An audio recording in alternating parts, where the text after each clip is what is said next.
Bonjour, bienvenue dans cette nouvelle vidéo, ce tutoriel sur les options du jeu de plateau Twilight Imperium 3. Aujourd'hui, je vais vous parler de Trade 3, la carte stratégie qui vient avec Shards of the Throne et qui permet d'introduire les règles sur les mercenaires. Alors, les mercenaires sont représentés ici par des cartes et des jetons qui les représentent sur le jeu. Donc, nous avons l'habilité primaire de trade et la secondaire, comme d'habitude. Donc la première permet de faire les échanges de cartes trade, comme par ici, toujours avec l'accord de la personne qui a pris la carte trade. Et ici, j'ai déjà fait un échange. Mais par exemple, ici, on a les fameuses deux cartes des Hakan qui valent 3, ou bien les misérables cartes A1 des L1, Z1X ou les Nalu. Et donc on peut s'échanger une carte avec toutes les règles usuelles de trade. Je ne viens pas sur les règles de base de Twilight, juste sur les particularités de, de ces options.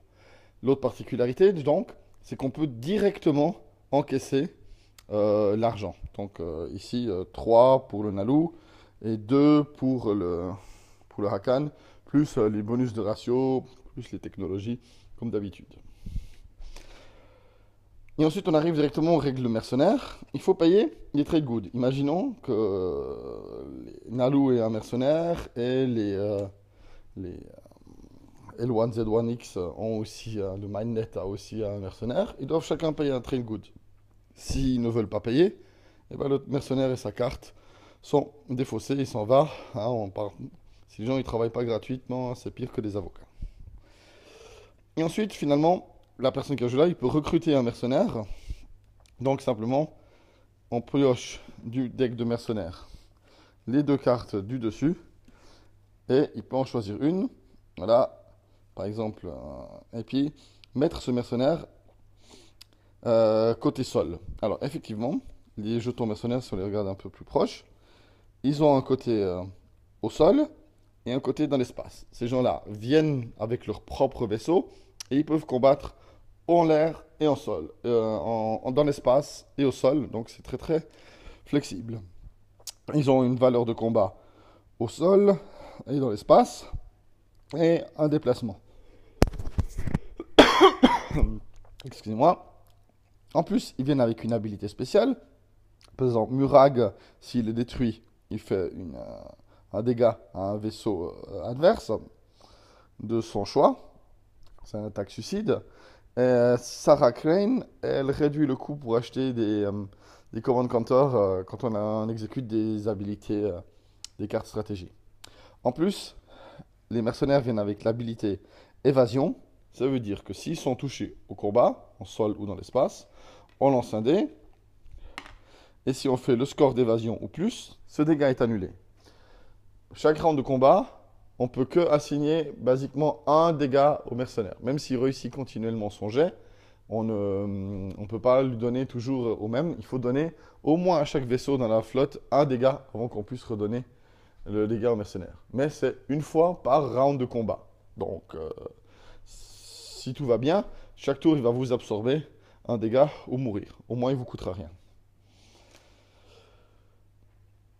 Quand on recrute un mercenaire, donc, il vient avec le côté ground. Ground d'abord, au sol. Vous le mettez sur une de vos planètes que vous avez au moins, que vous contrôlez.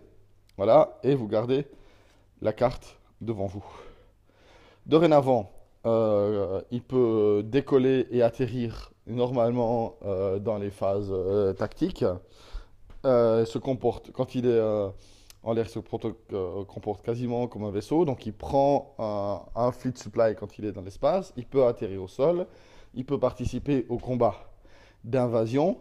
Par contre, il ne peut pas tenir ou prendre une planète pour vous tout seul. Donc si vous prenez une planète et avec des troupes, si vous faites une attaque avec des troupes et un mercenaire, à la fin, si vous reste que le mercenaire, la planète devient neutre. Voilà. Ils ne peuvent pas embarquer des leaders sur leur vaisseau.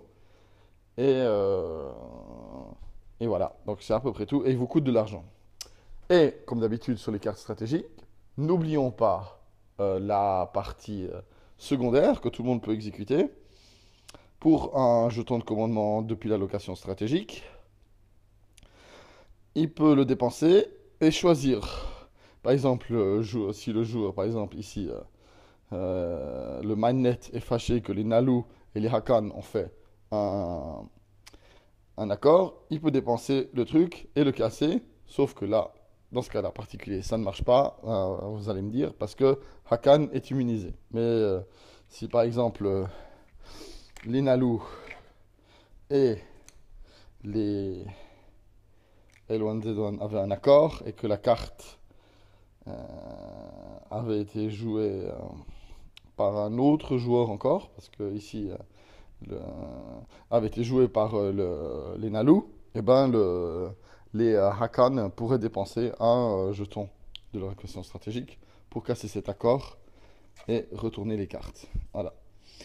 Donc vous allez me dire, mais ça sert à quoi puisqu'on peut toujours refaire les accords immédiatement.